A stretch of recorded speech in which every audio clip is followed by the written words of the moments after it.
Hello everyone and welcome to Salsa and Bachata channel where we teach Salsa and Bachata. Now as you notice in this video I'm not with Andre, I'm alone because I'm gonna have a little different video. I'm gonna give some advice that I got asked in a personal message from one of our dance friends, one of our salsero bachatero friends. He has been moving up in the ladder from being a student into being a show student and learning choreographies, which is probably the same as learning combinations but in a larger scale. So the question was, how do I practice and how do I practice correctly? Now, these are two completely different monsters, I would say. I will try to cover this in the shortest time as I can because I know you're not used to these kind of videos, but some of you are asking me for one-on-one advice and I will try to answer as many as I can with videos or reply in your comments. So please leave a message and ask anything you like or a comment and I will try to get back with you as soon as I can. So let's start. Sorry for the background noise. It's actually 4:30, almost 5 in the morning, and I have to wake up at 9 for a lesson. But I couldn't sleep because I was almost certain that this question applies to everyone out there, not only a salsa dancer, but any type of dancer. How do I practice and how do I practice correctly to have result? Let me say a few things that we have, like a saying in Greece or in the Island of Cyprus, where we say whoever goes fast, whoever runs to get somewhere, usually, most probably, will trip and fall down.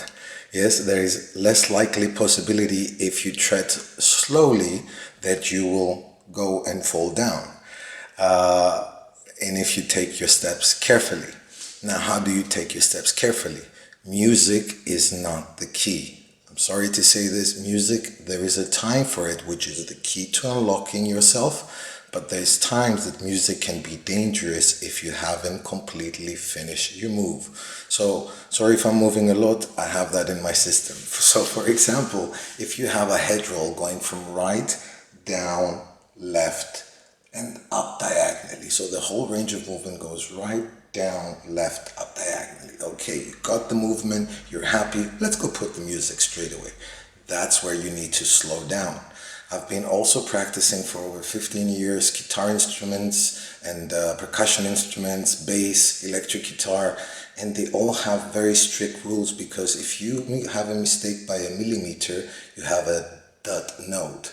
If you're mistaken with the other hand where you pick by a millimeter, you have no note. So it's very unforgiving. Dance is a little bit more forgiving. If you're a centimeter up or down, that's not so important. You can get away with it, but you still don't want that. You want to be as precise as you can with your lines and not have a little slant and do it at the speed you want with music.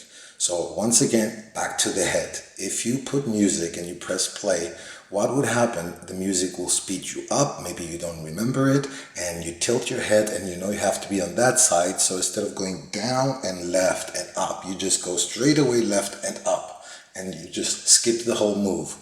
So what's the best way to do it? Forget the music, put it away. People put the music away. It's only good, like a musician, they put a slow metronome. If you like, switch on the music, but put it -3 on the media player, so slow that you do it like this. So your head will get used to the movement. Now how about a head roll to a body wave and shoulder reverse?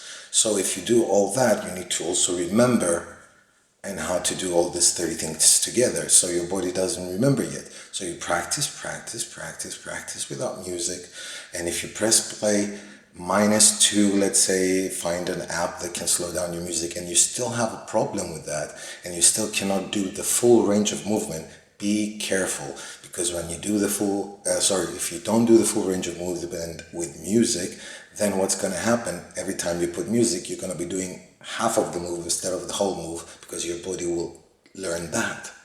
Yes?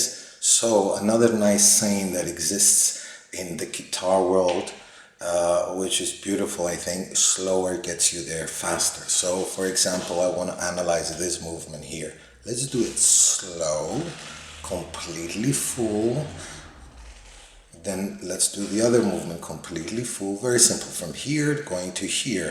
Now you could just go straight out, that's much faster. If the music comes and you don't remember the combination, you're just going to punch out, you're going to look different from the whole range of movement. So another example is if you put your head over, your hand over with the lady's hand, and then you turn your head and you lean back. This is an example. You do it with the music and you just leave it there, not full movement all the way here, and then the body wave is just a little twerk backwards. Now if you practice slow, put the head over, lean back without music, and do it again and again for 1, 2, 3, even 4 days with slow music. Then do the whole thing with the faster music, and you will be surprised that your body has such a range of movement in such speeds. And this can happen. For example, in the guitar, there is what I like to call the harp. I can do it on the conga, where you have to play very fast strokes, or even faster. I'm not really thinking about it because I've been practicing for many years. 1, 2, 3, 4, 5, 6, da, da, da, da, da, da. Then what happened? My body slowly, I don't know where to look, with the screen here, the mirror there. I just like the frame here with the two gongas. Anyways, so what happens there is I'm going slow and full range of movement with my fingers. And then slowly, my fingers know when to go faster. I don't tell them go faster. I remember that's what I want. I want a full range of movement. That's more important than speed. And then I do the whole range of movement, and slowly my body tells me, you're ready to go faster. Go press play. And to finish it off, one more thing that really explains it. If you go check this out, this is not a lie, guys. If you put yourself into an fMRI, and especially if you listen to classic music, salsa music, jazz music, complicated music that has off beats, on beats, double beats, 6 beats per second, sometimes even faster. And you will see that 90% of your brain lights up, gets activated. So when you press play with that music, what happens is your brain is focused on listening, not on your body movements. So the trick really is, for choreography, for any level that you want to learn something, you gotta practice slow without the music, so you have full concentration of your brain on the movements. And then when you learn them like second nature, for example, you learn to drive, you have a clutch, you have gears, and then you have all these things to remember. And now after many years, you just think, you even talk on the phone, have your coffee in your hands, just go full motion automatically to change the full gear, to push the clutch all the way so you don't grind on it like we used to in the beginning. And I'm sure some of you can relate. So where I'm going with this is that when you do listen to music, remember most of your brain is occupied listening to the accents, to all the things happening. Even if you don't realize you're listening to them, your brain does. Okay? And then your brain has about 10% to think of the choreography or the sequence of movements and shoulders and waves that you need to put in. And all that thing cannot happen when you have that music on. It might go against to some of your beliefs out there that music will help you. Music will only help you when you have the movement down. You can do it full range up to speed, and then when you press play and go slowly faster to that speed, that's when the music can help you, because it can help you stay on the tempo. Just like when a musician puts a metronome, it's that little triangle thing that goes click, clack, click, clack, click, clack. And you can, that's what musicians do. They set it very slow, 30 beats per minute, for example, and then they slowly go 40, 35, 40, 45, and they gradually go like that week by week, and then they reach to 200 beats per minute, to amazing speeds. For an example, what I was playing now was about 4 beats, at least 6 beats per second with my fingers.